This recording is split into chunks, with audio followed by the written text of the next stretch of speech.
Hello student, welcome back to my Prayas class. आपका Prayas class में स्वागत है।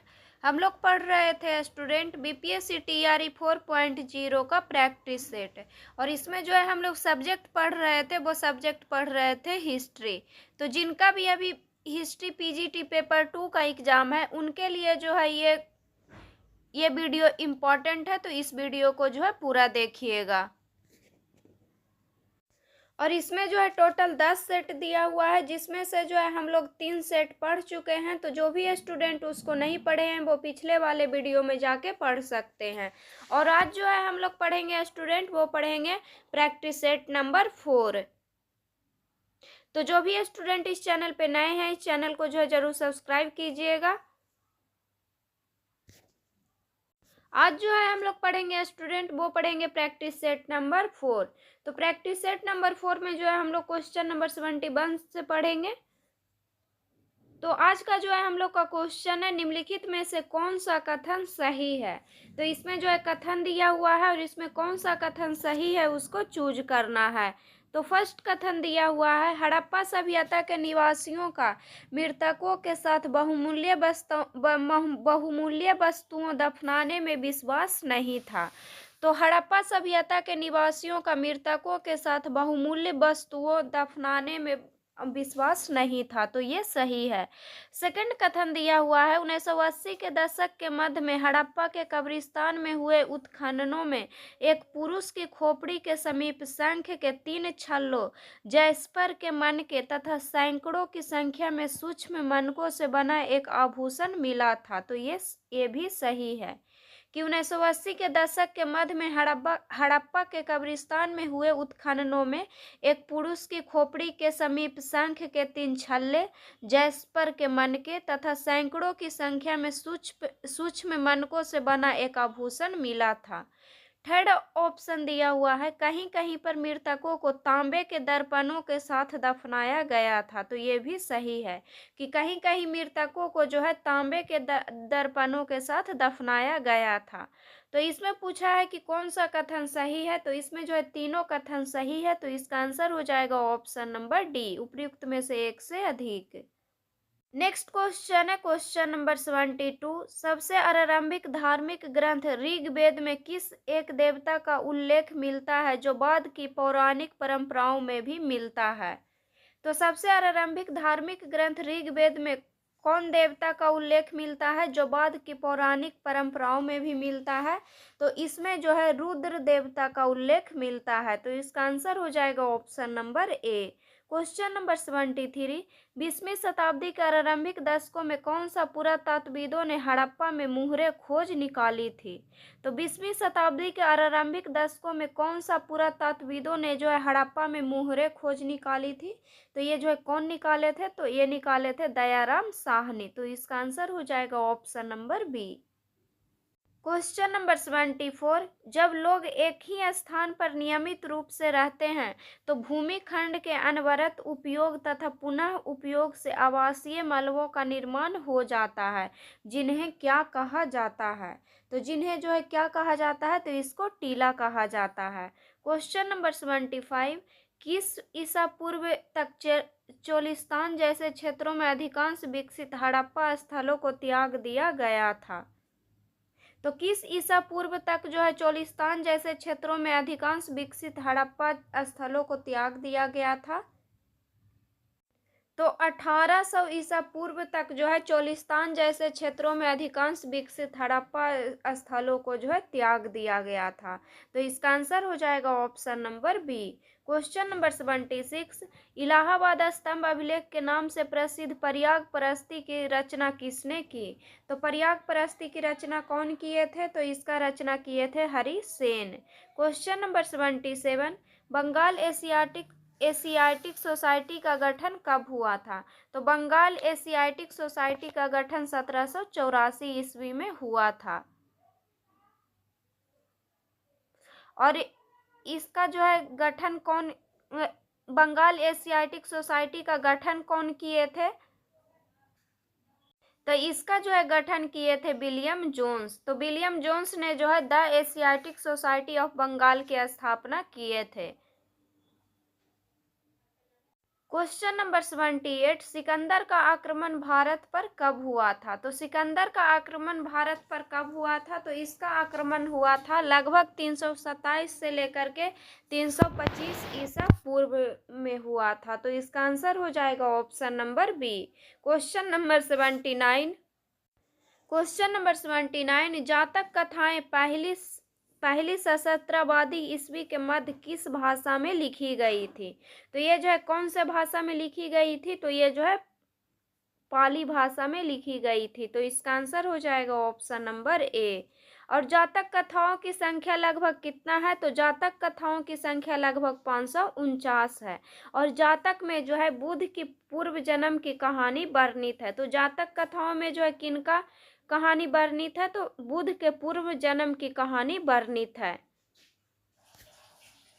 नेक्स्ट क्वेश्चन है क्वेश्चन नंबर 80, अभिलेख के बारे में कौन सा कथन सही है? तो अभिलेख के बारे में कौन सा कथन सही है?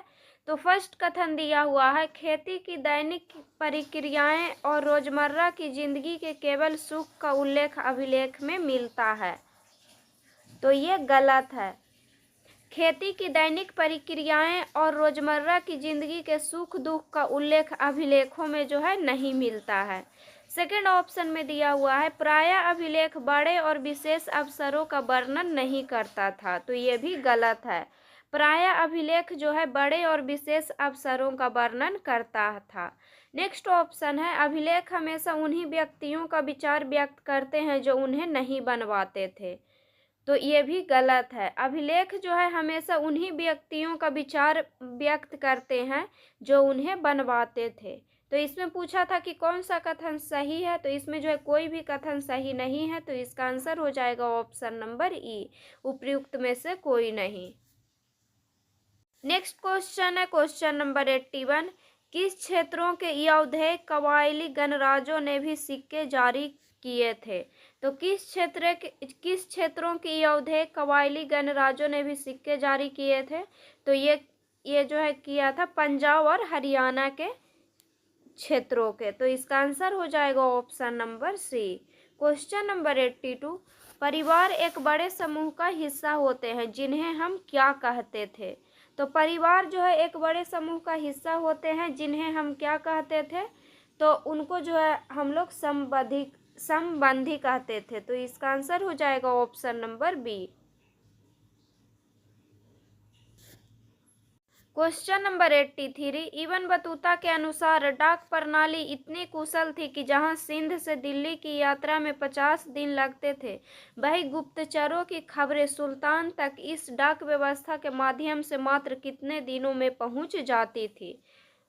तो इब्न बतूता के अनुसार डाक प्रणाली इतनी कुशल थी कि जहां सिंध से दिल्ली की यात्रा में 50 दिन लगते थे, वहीं गुप्तचरों की खबरें सुल्तान तक इस डाक व्यवस्था के माध्यम से कितने दिनों में पहुंच जाती थी? तो 5 दिनों में पहुंच जाती थी।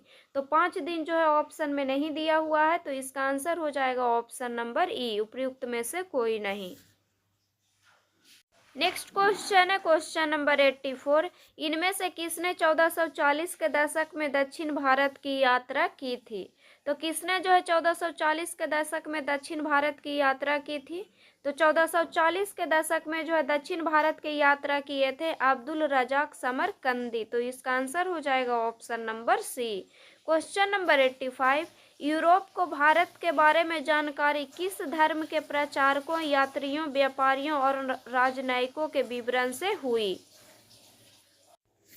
तो यूरोप को भारत में जानकारी जो है जेसुइट धर्म के प्रचारकों, यात्रियों, व्यापारियों और राजनयिकों के विवरण से हुई। तो इसका आंसर हो जाएगा ऑप्शन नंबर ए। क्वेश्चन नंबर 86, निम्न कथनों में से कौन सा सही नहीं है? तो निम्न कथनों में से जो है कौन सा सही नहीं है? तो फर्स्ट कथन दिया हुआ है, भोपाल के शासकों तो फर्स्ट कथन दिया हुआ है, भोपाल के शासकों शाहजहां बेगम और उनकी उत्तराधिकारी सुल्तान जहां बेगम सांची के प्राचीनतम स्थल के रख रखाव के लिए धन का अनुदान दिए।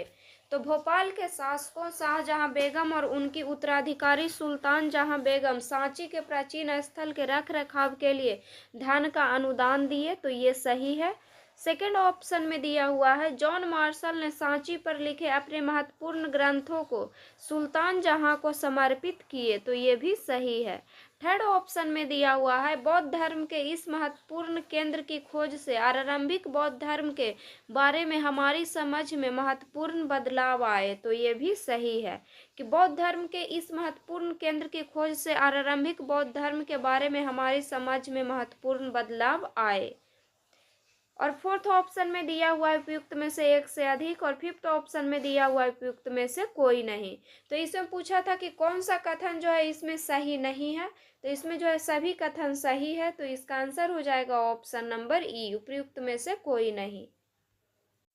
नेक्स्ट क्वेश्चन है क्वेश्चन नंबर 87, किस धर्म के अनुसार जन्म और पुनर्जन्म का चक्र कर्म के द्वारा निर्धारित होता है? तो किस धर्म के अनुसार जो है जन्म और पुनर्जन्म का चक्र कर्म के द्वारा निर्धारित होता है? तो ये होता है जैन धर्म के अनुसार, तो इसका आंसर हो जाएगा ऑप्शन नंबर ए। नेक्स्ट क्वेश्चन है क्वेश्चन नंबर 88, सातवाहन कुल के सबसे प्रसिद्ध शासक कौन थे जो स्वयं को अनूठा ब्राह्मण और साथ ही क्षत्रियों के दर्प का हनन करने वाला बताया था? तो सातवाहन कुल के सबसे प्रसिद्ध शासक कौन थे जो स्वयं को अनूठा ब्राह्मण और साथ ही क्षत्रियों के दर्प का हनन करने वाला बताया था? तो ये थे गौतमी पुत्र सातकर्णी, तो इसका आंसर हो जाएगा ऑप्शन नंबर ए। क्वेश्चन नंबर 89, किसके अनुसार विश्व अनित्य है और लगातार बदल रहा है? यह आत्मविहीन है क्योंकि यहाँ कुछ भी अस्थायी या शाश्वत नहीं है। तो किसके अनुसार ये है? तो ये है बौद्ध दर्शन के अनुसार, तो इसका आंसर हो जाएगा option number b. Next question है क्वेश्चन नंबर 90, 1834 में प्रकाशित essays on the architecture of the Hindus का लेखक कौन है? तो 1834 में प्रकाशित essays on the architecture of the Hindus के लेखक कौन है? तो इसके लेखक हैं राम राजा, तो इसका आंसर हो जाएगा option number c. Question number 91, किसके अनुसार पैतृक जायदाद का माता पिता की मृत्यु के बाद सभी पुत्रों में समान रूप से बंटवारा किया जाना चाहिए, किंतु ज्येष्ठ पुत्र विशेष भाग का अधिकारी था? तो किसके अनुसार जो है पैतृक जायदाद का माता पिता के मृत्यु के बाद सभी पुत्रों में समान रूप से बंटवारा किया जाना चाहिए, किंतु ज्येष्ठ पुत्र विशेष भाग का अधिकारी था? तो ये जो है किसके अनुसार था? तो ये था मनुस्मृति के अनुसार, तो इसका आंसर हो जाएगा ऑप्शन नंबर ए। क्वेश्चन नंबर 92, मौर्यकालीन मुद्रा काकनी किस धातु का बना था? तो मौर्यकालीन मुद्रा काकनी जो है तांबे धातु का बना था, तो इसका आंसर हो जाएगा option number c. Next question है क्वेश्चन नंबर 93, अशोक के अभिलेखों का विभाजन कितने वर्ग में किया गया था? तो अशोक के अभिलेखों का विभाजन किया गया था 3 वर्ग में, तो इसका आंसर हो जाएगा ऑप्शन नंबर ए। क्वेश्चन नंबर 94, कौन सा कथन सही है? तो इसमें जो है कौन सा कथन सही है? तो फर्स्ट कथन दिया हुआ है सबसे प्राचीन कृत्रिम गुफाएं ईसा पूर्व 3री सदी में अशोक के आदेश से आजीवक संप्रदाय के संतों के लिए बनाई गई थी। तो सबसे प्राचीन कृत्रिम गुफा ईसा पूर्व 3री सदी में अशोक के आदेश से आजीवक संप्रदाय के संतों के लिए बनाई गई थी, तो ये सही है। सेकंड ऑप्शन में दिया हुआ है 8वीं सदी के कैलाशनाथ मंदिर जिसे पूरी पहाड़ी काटकर उसे मंदिर का रूप दे दिया गया था, तो ये भी सही है कि 8वीं सदी के कैलाशनाथ मंदिर जिसे पूरी पहाड़ी काटकर उसे मंदिर का रूप दे दिया गया था। थर्ड कथन दिया हुआ है एक ताम्रपत्र अभिलेख एलोरा के प्रमुख तक्षक द्वारा कैलाशनाथ मंदिर का निर्माण समाप्त करने के बाद उसके आश्चर्य को व्यक्त करता है, हे भगवान यह मैंने कैसे बनाया? तो ये भी सही है। तो इसमें पूछा था कि कौन सा कथन जो है सही है, तो इसका आंसर हो जाएगा ऑप्शन नंबर डी, उपयुक्त में से एक से अधिक। नेक्स्ट क्वेश्चन है क्वेश्चन नंबर 95, निम्नलिखित कथनों में से कौन सा गलत है? तो कौन सा कथन जो है इसमें गलत है? तो फर्स्ट कथन दिया हुआ है यूरोप के विद्वानों ने 19वीं सदी में जब देवी देवताओं की मूर्तियां देखी तो वे उनकी पृष्ठभूमि और महत्व को समझ पाए। तो यूरोप के विद्वानों ने 19वीं सदी में जब देवी देवताओं की मूर्तियां देखी तो वे उनकी पृष्ठभूमि और महत्व को समझ पाए, तो नहीं, ये गलत है। क्योंकि यूरोप के विद्वानों ने जो है 19वीं सदी में जब देवी देवताओं की मूर्तियां देखी तो वे उनकी पृष्ठभूमि और महत्व को जो है नहीं समझ पाए थे। सेकेंड ऑप्शन में दिया हुआ है कई सिरों हाथों वाली या मनुष्य और जानवर के रूपों को मिलाकर बनाई गई मूर्तियां उन्हें विकृत लगती थी और कई बार वे घृणा से भर जाते थे। तो ये सही है। थर्ड ऑप्शन में दिया हुआ है शुरू के विद्वानों ने ऐसी अजीबोगरीब मूर्तियां की तुलना प्राचीन यूनान की कला परंपरा से की थी। तो ये भी सही है। तो इसमें पूछा था कौन सा गलत है, तो इसका आंसर हो जाएगा ऑप्शन नंबर ए। नेक्स्ट क्वेश्चन है क्वेश्चन नंबर 96। अलबरूनी द्वारा लिखा गया किताब उल हिंद के बारे में कौन सा कथन सही है। तो अलबरूनी द्वारा लिखा गया किताब उल हिंद के बारे में कथन दिया हुआ है और इसमें जो है कौन सा कथन सही है उसको चूज करना है। तो फर्स्ट कथन दिया हुआ है फारसी में लिखी गई अलबरूनी की कृति किताब उल हिंद की भाषा सरल और स्पष्ट है। तो ये गलत है। ये जो है किताब जो है फारसी में नहीं लिखा गया था, अरबी में लिखा गया था। तो अरबी में लिखी गई अलबरूनी की कृति किताब उल हिंद की भाषा सरल और स्पष्ट है। सेकंड ऑप्शन में दिया हुआ है यह एक संक्षिप्त ग्रंथ है जो धर्म और दर्शन, त्योहारों, खगोल विज्ञान, कीमिया, रीति रिवाजों तथा प्रथाओं, सामाजिक जीवन, भारतौल तथा मापन विधियां, मूर्तिकला, कानून, मापतंत्र, विज्ञान आदि विषय पर लिखा गया था। तो नहीं, ये गलत है। यह जो एक संक्षिप्त ग्रंथ नहीं है, यह जो है एक विस्तृत ग्रंथ है। नेक्स्ट ऑप्शन में दिया हुआ है यह पुस्तक 50 अध्यायों में विभाजित है। तो ये भी गलत है। यह पुस्तक जो है 50 अध्यायों में नहीं 80 अध्यायों में जो है विभाजित है। तो इसमें पूछा गया था कि कौन सा कथन सही है, तो इसका आंसर हो जाएगा ऑप्शन नंबर ई। उपयुक्त में से जो है कोई भी कथन जो है इसमें सही नहीं है। Question number 97। कौन मुगल शासक ईसाई धर्म के विषय में जानने को बहुत उत्सुक था जिसने जेसुइट पादरियों को आमंत्रित करने के लिए एक दूत मंडल गोवा भेजे। तो कौन मुगल शासक ईसाई धर्म के विषय में जानने को बहुत उत्सुक था जिसने जेसुइट पादरियों को आमंत्रित करने के लिए एक दूत मंडल गोवा भेजे। तो ये कौन थे, तो ये था अकबर। तो इसका आंसर हो जाएगा ऑप्शन नंबर ए। Question number 98। अकबरनामा और बादशाहनामा के बारे में कौन सा कथन सही है। तो अकबरनामा और बादशाहनामा के बारे में कथन दिया हुआ है और कौन सा कथन जो है इसमें सही है उसको चूज करना है। तो फर्स्ट कथन दिया हुआ है अकबरनामा और बादशाहनामा के संपादित पाठांतर सबसे पहले एशियाटिक सोसाइटी द्वारा 19वीं शताब्दी में प्रकाशित किए गए।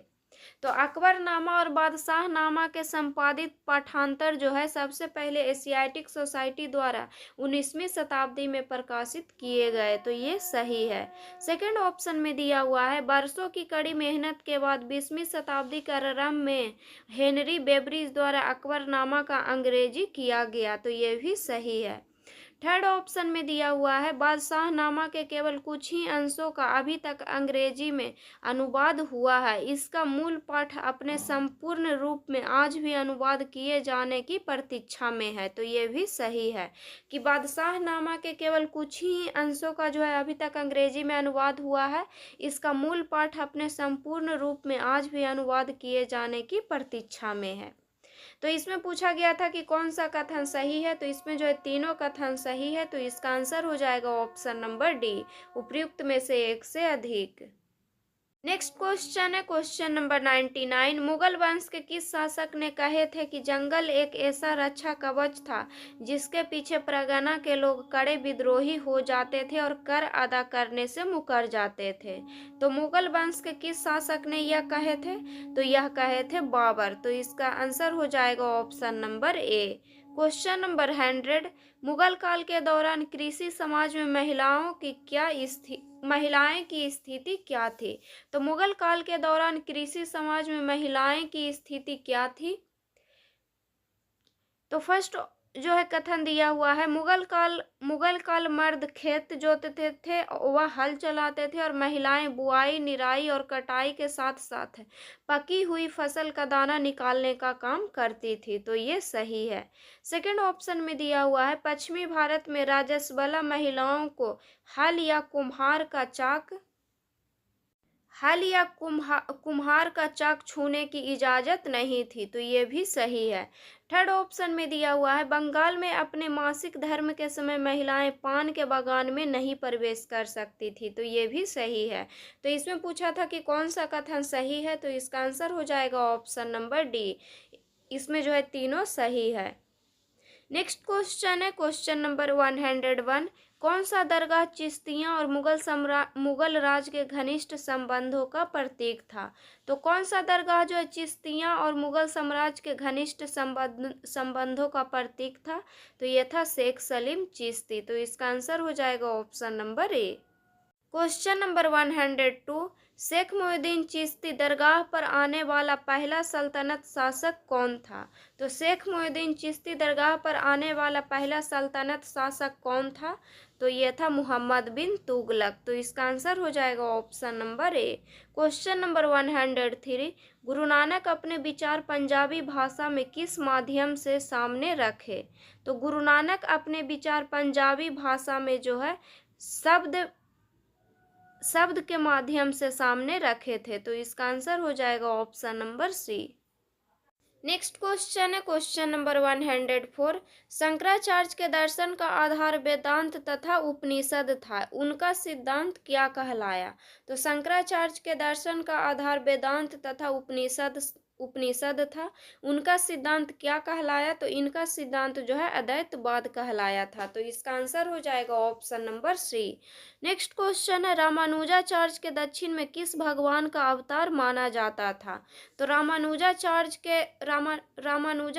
के दक्षिण में जो है विष्णु का अवतार जो है माना जाता था। तो किनका अवतार माना जाता था? तो विष्णु का। तो इसका आंसर हो जाएगा ऑप्शन नंबर ए। क्वेश्चन नंबर 106, सूरदास सगुन भक्ति के उपासक थे और मुगल काल के किस शासक के समकालीन थे? तो सूरदास जो है सगुन भक्ति के उपासक थे और मुगल काल के किस शासक के समकालीन थे? तो ये जो है अकबर के समकालीन थे। तो इसका आंसर हो जाएगा option number b. Next question है, कोणार्क का सूर्य मंदिर ब्लैक पैगोडा, तो कोणार्क का जो है सूर्य मंदिर को जो है ब्लैक पैगोडा भी कहते हैं। ब्लैक पैगोडा का निर्माण किसके द्वारा किया गया था? तो कोणार्क के सूर्य मंदिर का निर्माण जो है नरसिंह देव के द्वारा किया गया था। तो इसका आंसर हो जाएगा option number b. Next question है क्वेश्चन नंबर 108, निम्नलिखित में से कौन सा कथन सही है? तो इसमें जो है कौन सा कथन सही है? तो फर्स्ट कथन दिया हुआ है, सूफी संतों की दरगाह पर की गई जियारत सारे इस्लामी संसार में प्रचलित है। तो सूफी संतों की दरगाह पर की गई जियारत सारे इस्लामी संसार में प्रचलित है। तो ये सही है। सेकेंड ऑप्शन में दिया हुआ है, इस अवसर पर संत के आध्यात्मिक आशीर्वाद यानी बरकत की कामना की जाती है। तो ये भी सही है। थर्ड ऑप्शन में दिया हुआ है, ख्वाजा मुइनुद्दीन की दरगाह का सबसे पहला किताब का जिक्र 14वीं शताब्दी का है। तो ये भी सही है कि ख्वाजा मुइनुद्दीन की दरगाह का सबसे पहला किताब का जिक्र जो है किस शताब्दी का है? तो 14वीं शताब्दी का है। तो इसमें पूछा था कि कौन सा कथन सही है? तो इसमें जो है तीनों कथन सही है। तो इसका आंसर हो जाएगा ऑप्शन नंबर डी, उपयुक्त में से एक से अधिक। नेक्स्ट क्वेश्चन है क्वेश्चन नंबर 109, हदीस का अर्थ क्या होता है? तो हदीस का अर्थ क्या होता है? तो हदीस का अर्थ होता है पैगंबर साहिब से जुड़ी परंपराएं जिनके अंतर्गत उनके अस्मृत शब्द और क्रियाकलाप भी आते हैं। तो इसका आंसर हो जाएगा option number b. Next question है, मध्यकाल में अपने आप को न केवल मुसलमानों का अपितु सारे समुदायों का बादशाह मानते थे। तो मध्यकाल में अपने आप को न केवल मुसलमानों का अपितु सारे समुदायों का बादशाह जो है कौन मानते थे? तो ये मानते थे मुगल। तो इसका आंसर हो जाएगा option number b. Question number 111, सबसे पहले सूफी शब्द का प्रयोग किसने किया था? तो सबसे पहले सूफी शब्द का प्रयोग किया था अबू हासिम। तो इसका आंसर हो जाएगा ऑप्शन नंबर ए। नेक्स्ट क्वेश्चन है, किस शताब्दी तक आते आते सूफीवाद का एक पूर्ण विकसित आंदोलन था? तो किस शताब्दी तक आते आते सूफीवाद का एक पूर्ण विकसित आंदोलन था? तो ये जो है 11वीं शताब्दी तक आते आते सूफीवाद का एक पूर्ण विकसित आंदोलन था। नेक्स्ट क्वेश्चन है, इस्लाम की आरंभिक शताब्दियों में धार्मिक और राजनीतिक संस्था के रूप में खिलाफत की बढ़ती विषय शक्ति के विरुद्ध कुछ आध्यात्मिक लोगों का रहस्यवाद और वैराग्य की ओर झुकाव बढ़ा। इन्हें क्या कहा जाने लगा? तो इन्हें जो है क्या कहा जाने लगा? तो इन्हें जो है सूफी कहा जाने लगा। नेक्स्ट क्वेश्चन है, शेखों के सुल्तान के नाम से किन्हें जाना जाता है? तो शेखों के सुल्तान के नाम से जो है शेख निजामुद्दीन औलिया को जाना जाता है। तो इसका आंसर हो जाएगा option number c. Next question है क्वेश्चन नंबर 115, गुरु नानक किस संत से प्रभावित थे? तो गुरु नानक जो है किस संत से प्रभावित थे? तो गुरु नानक जो है बाबा फरीद से प्रभावित थे। क्वेश्चन नंबर 116, शंकर देव भक्ति आंदोलन का प्रचार प्रसार किस राज्य में किए थे? तो शंकर देव भक्ति आंदोलन का प्रचार प्रसार जो है असम राज्य में किए थे। तो इसका आंसर हो जाएगा option number c. Next question है क्वेश्चन नंबर 117, निम्नलिखित में से कौन सा कथन गलत है? तो इसमें जो है कथन दिया हुआ है, इसमें जो है कौन सा कथन गलत है उसको चूज करना है। तो फर्स्ट कथन दिया हुआ है, कुछ परंपराओं के अनुसार मीरा के गुरु रैदास थे जो एक यादव थे। तो नहीं, ये गलत है। कुछ परंपराओं के अनुसार जो है मीरा के गुरु रैदास ही थे, लेकिन वह जो है क्या थे? तो वह एक चरमकार थे, यादव नहीं थे। नेक्स्ट ऑप्शन में दिया हुआ है, मीराबाई के आसपास अनुयायियों का जमघट लगा रहता था। तो नहीं, ये गलत है। मीराबाई के आसपास अनुयायियों का जमघट नहीं लगा रहता था। नेक्स्ट ऑप्शन में दिया हुआ है, कबीर को भक्ति का मार्ग दिखाने वाले गुरु रामानुजाचार्य थे। तो नहीं, ये गलत है। कबीर को भक्ति का मार्ग दिखाने वाले गुरु कौन थे? तो वे थे गुरु रामानंद। तो इसमें पूछा था कि कौन सा कथन गलत है, तो इसमें जो है तीनों कथन गलत है। तो इसका आंसर हो जाएगा ऑप्शन नंबर ई, उपयुक्त में से कोई नहीं। सॉरी स्टूडेंट, इसमें पूछा था कि कौन सा कथन गलत है, तो इसमें जो है तीनों कथन गलत है। तो इसका आंसर हो जाएगा ऑप्शन नंबर डी, उपयुक्त में से एक से अधिक। नेक्स्ट क्वेश्चन है क्वेश्चन नंबर 118, निम्नलिखित में से कौन सा जोड़ा सही सुमेलित है? तो इसमें जो है कौन सा जोड़ा सही सुमेलित है? तो फर्स्ट में दिया हुआ है 16वीं शताब्दी। 16वीं शताब्दी में मुगल सल्तनत की स्थापना हुआ था। तो ये सही है। सेकंड में दिया हुआ है 13वीं शताब्दी। 13वीं शताब्दी में दिल्ली सल्तनत की स्थापना हुआ था। तो ये भी सही है। थर्ड ऑप्शन में दिया हुआ है 7वीं शताब्दी। 7वीं शताब्दी में इस्लाम के उद्भव हुआ था। तो ये भी सही है। और नेक्स्ट ऑप्शन में दिया हुआ है उपयुक्त में से एक से अधिक, और फिफ्थ ऑप्शन में दिया हुआ है उपयुक्त में से कोई नहीं। तो इसमें पूछा है कौन सा जोड़ा सही सुमेलित है, तो इसमें जो है तीनों जो है सही सुमेलित है। तो इसका आंसर हो जाएगा ऑप्शन नंबर डी, उपयुक्त में से एक से अधिक। नेक्स्ट क्वेश्चन है क्वेश्चन नंबर 119, 1565 में विजयनगर की सेना का प्रधानमंत्री कौन थे जिनके नेतृत्व में राक्षसी तांगड़ी युद्ध लड़ा गया था? तो किनके नेतृत्व में जो राक्षसी तांगड़ी युद्ध लड़ा गया था?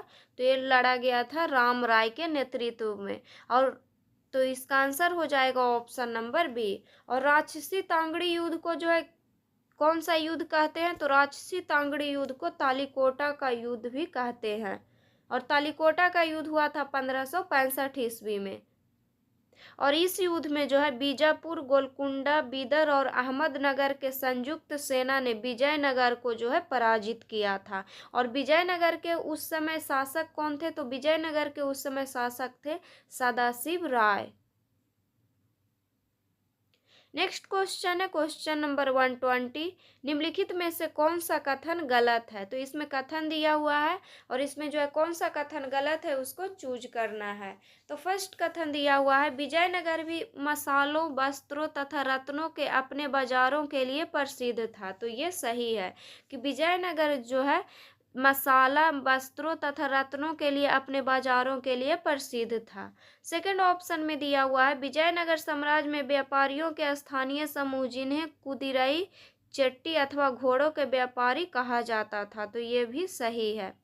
थर्ड ऑप्शन में दिया हुआ है हम्पी के भग्नावशेष 1700 ईस्वी में कर्नल कॉलिन मैकेंजी द्वारा प्रकाश में लाए गए थे, तो नहीं, ये गलत है। हम्पी के जो है भग्नावशेष जो है 1800 ईस्वी में कर्नल कॉलिन मैकेंजी द्वारा प्रकाश में लाए गए थे।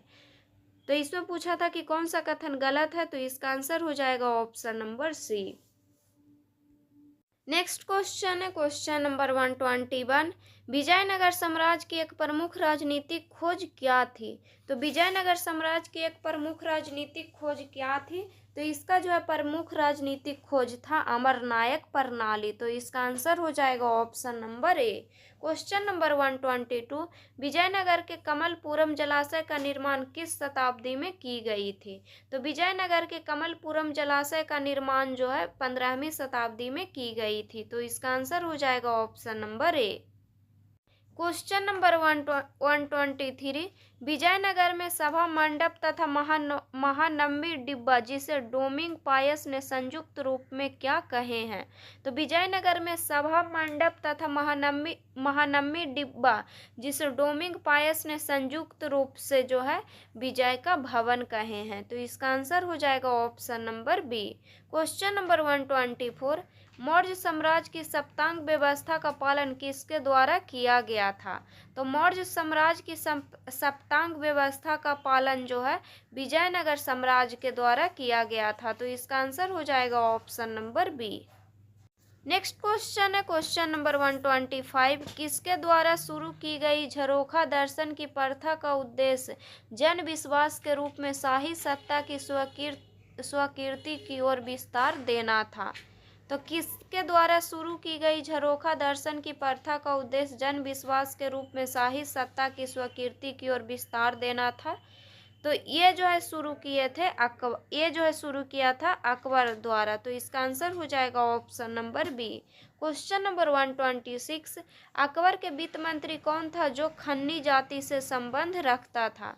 तो अकबर के वित्त मंत्री कौन था? तो अकबर के वित्त मंत्री था टोडरमल, वह जो है खत्री जाति से संबंध रखता था। नेक्स्ट क्वेश्चन है क्वेश्चन नंबर 127। बंगाल के नवाब सिराजुद्दौला ने कलकत्ता पर हमला कब किया था? तो बंगाल के नवाब सिराजुद्दौला ने कलकत्ता पर हमला किया था 1756 ईस्वी में। Question number 128। 1860 के दशक में सूती कपड़ा उद्योग की तेजी के समय बनाई गई, तो सूती कपड़ा उद्योग की तेजी के समय बनाई गई बहुत सारी व्यावसायिक इमारतों के समूह को क्या कहा जाता था? तो बहुत सारी व्यावसायिक इमारतों के समूह को जो है क्या कहा जाता था? तो एर्लिन फर्स्टन सर्कल कहा जाता था, तो इसका आंसर हो जाएगा ऑप्शन नंबर ए। Question number 129। 13वीं शताब्दी तक भारतीय नील का उपयोग कहाँ कपड़े बनाने के लिए भारतीय नील का जो है उपयोग जो है किया जा रहा था? तो भारतीय नील का उपयोग जो है इटली में किया जा रहा था, फ्रांस में किया जा रहा था और ब्रिटेन में किया जा रहा था, तो इसका आंसर हो जाएगा ऑप्शन नंबर डी, उपयुक्त में से एक से अधिक। नेक्स्ट क्वेश्चन है क्वेश्चन नंबर 130। निम्नलिखित में से कौन ब्रिटिश शासन के दौरान भारत में रैयतवाड़ी बंदोबस्त के प्रारंभ से किए जाने से संबंध है? तो ब्रिटिश शासन के दौरान भारत में रैयतवाड़ी बंदोबस्त के प्रारंभ से किए जाने से इसमें जो है कौन संबंध है थे? तो फर्स्ट ऑप्शन में दिया हुआ है लॉर्ड कर्नवालिस, सेकंड ऑप्शन में दिया हुआ है अलेक्जेंडर रीड, थर्ड ऑप्शन में दिया हुआ है थॉमस मुनरो, फोर्थ ऑप्शन में दिया हुआ है उपयुक्त में से एक से अधिक, और फिफ्थ ऑप्शन में दिया हुआ है उपयुक्त में से कोई नहीं। तो ब्रिटिश शासन के दौरान भारत में रैयतवाड़ी बंदोबस्त के प्रारंभ कौन किए थे? तो ये किए थे अलेक्जेंडर रीड और थॉमस मुनरो, तो ये दोनों किए थे, तो इसका आंसर हो जाएगा ऑप्शन नंबर डी, उपयुक्त में से एक से अधिक। Question number 131। एक ऐसी क्रिया है जिसके अंतर्गत खाद्यान्न फसलों के स्थान पर बाजार आधारित फसलों को उगाया जाता है, जैसे कपास, तंबाकू आदि। तो एक ऐसी जो है कौन प्रक्रिया है? तो ये जो है कृषि का वाणिज्यकरण प्रक्रिया है, जिसके अंतर्गत खाद्यान्न फसलों के स्थान पर बाजरा स्टूडेंट, खाद्यान्न फसलों के स्थान पर बाजार आधारित फसलों को जो है उगाया जाता है, जैसे कपास और तंबाकू। तो इसका आंसर हो जाएगा ऑप्शन नंबर ए। नेक्स्ट क्वेश्चन है क्वेश्चन नंबर 132।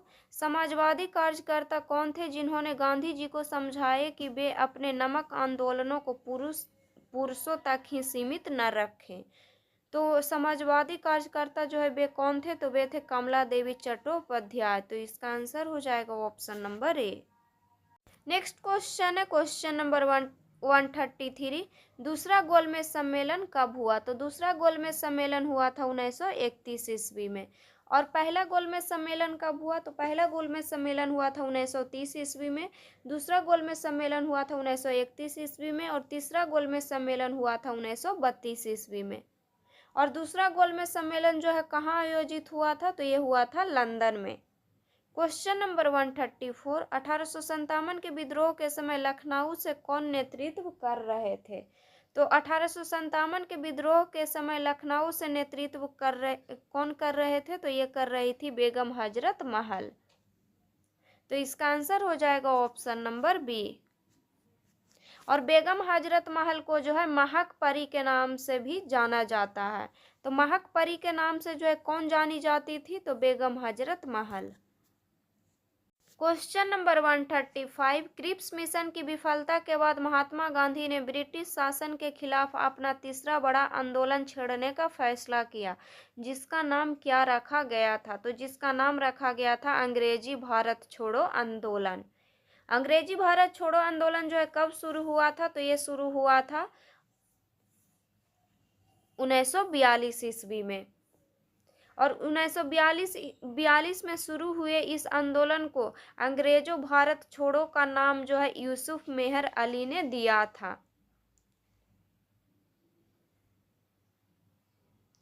और क्रिप्स मिशन जो है भारत कब आया था? तो क्रिप्स मिशन जो है भारत मार्च 1942 में आया था। Question number 136। 28 नवंबर 1947 को किनकी जयंती के मौके पर जब गांधी जी गुरुद्वारा शीशगंज में सिखों की एक सभा को संबोधित करने गए तो उन्होंने देखा कि दिल्ली का दिल कहलाने वाले चांदनी चौक की सड़क पर एक भी मुसलमान नहीं था। तो गांधी जी गुरुद्वारा शीशगंज में सिखों की एक सभा को संबोधित करने गए थे। तो किनकी जयंती पर जो है करने गए थे? तो ये जो है गुरु नानक जयंती पर जो है करने गए थे सभा संबोधित। तो उन्होंने देखा कि दिल्ली का दिल कहलाने वाले चांदनी चौक की सड़क पर एक भी मुसलमान नहीं था। Question number 137। 13 दिसंबर 1946 को जवाहरलाल नेहरू ने संविधान सभा के सामने क्या पेश किए थे? तो जवाहरलाल नेहरू ने संविधान सभा के सामने क्या पेश किए थे? तो उद्देश्य प्रस्ताव पेश किए थे। तो इसका आंसर हो जाएगा ऑप्शन नंबर ए। Question number 138। किसने दमित जातियों के लिए पृथक निर्वाचिकाओं की मांग की थी? तो किसने जो है दमित जातियों के लिए पृथक निर्वाचिकाओं की मांग की थी? तो ये जो है किए थे डॉक्टर भीमराव अंबेडकर। तो इसका आंसर हो जाएगा option number b. Next question है स्टूडेंट क्वेश्चन नंबर 139। चीन के संस्थापक sun यat-sen ने अपनी पार्टी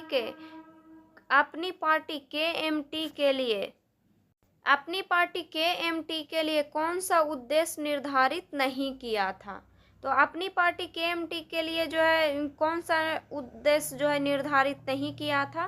तो फर्स्ट ऑप्शन में दिया हुआ है राष्ट्रवाद, सेकंड ऑप्शन में दिया हुआ है लोकतंत्र, थर्ड ऑप्शन में दिया हुआ है भूमि सुधार, फोर्थ ऑप्शन में दिया हुआ है उपयुक्त में से एक से अधिक, और फिफ्थ ऑप्शन में दिया हुआ है उपयुक्त में से कोई नहीं।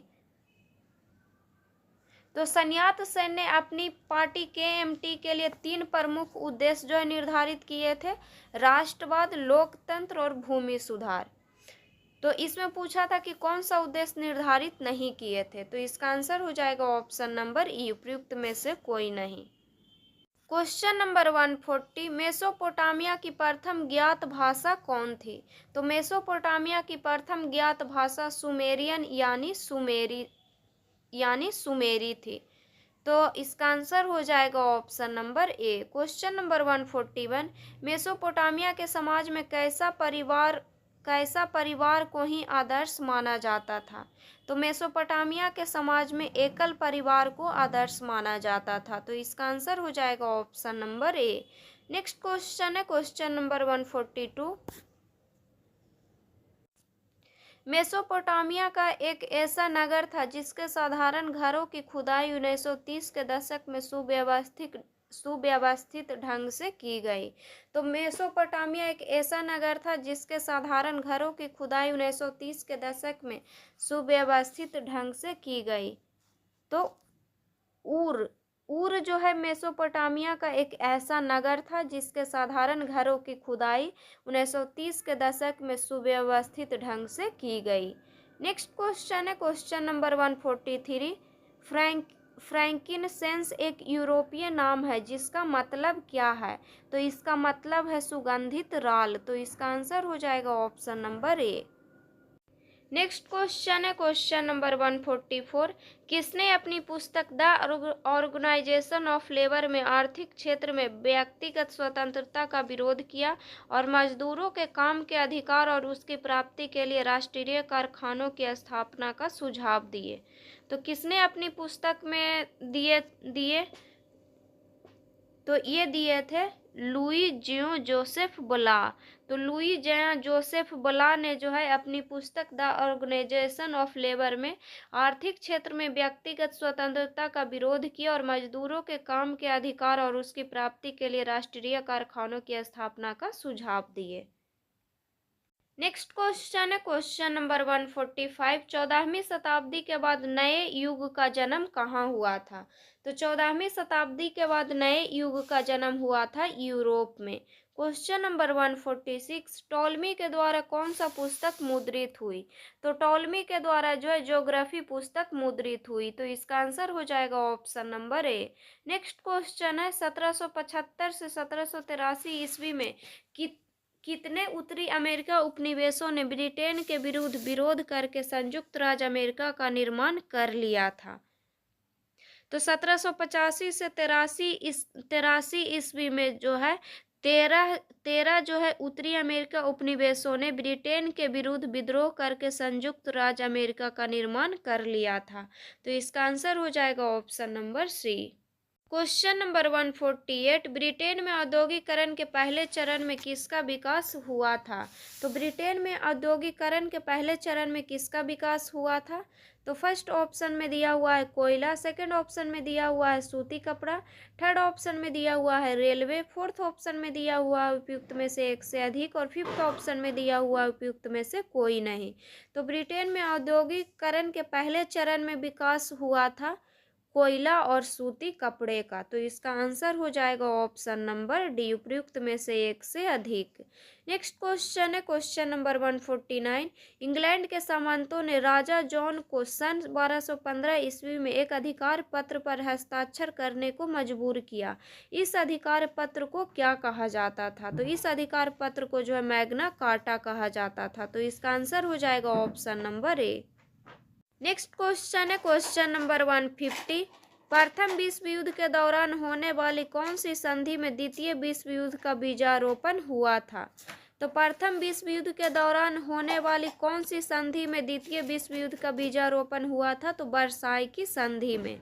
तो वर्साई की संधि में जो है द्वितीय विश्व युद्ध का बीजारोपण हुआ था। तो इसका आंसर हो जाएगा ऑप्शन नंबर ए। तो प्रैक्टिस सेट नंबर 4 में जो है इतना ही क्वेश्चन था स्टूडेंट, तो इसको जो है हम लोग पढ़ चुके हैं। नेक्स्ट वीडियो में जो है हम लोग प्रैक्टिस सेट नंबर 5 को पढ़ेंगे। तो अगर वीडियो अच्छा लगे तो वीडियो को लाइक कीजिएगा और चैनल को सब्सक्राइब कीजिएगा, और जो भी स्टूडेंट इस चैनल पे नए हैं इस चैनल को जो है ज़रूर सब्सक्राइब कीजिएगा। और जिनका भी अभी BPSC TRE 4.0 में हिस्ट्री PGT पेपर 2 का एग्ज़ाम है उनके लिए जो है ये क्वेश्चन इम्पॉर्टेंट है, तो इसको जितना हो सके उतना आप रिविज़न कीजिएगा।